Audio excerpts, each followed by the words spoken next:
మరి ఎందుకు ఇంత పెద్ద గోయింద పెట్టుకున్నావు? ఎందుకు పెట్టించుకున్నావు? పెట్టు పెట్టు అని మారం చేసి పెట్టించుకున్నావు ఎందుకు?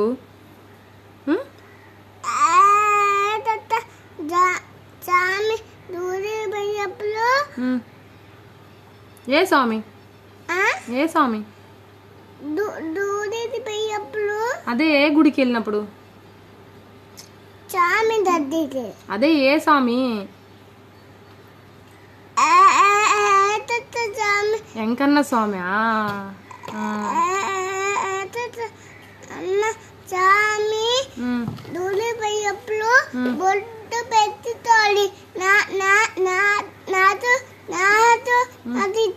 నీకు ఇష్టమా?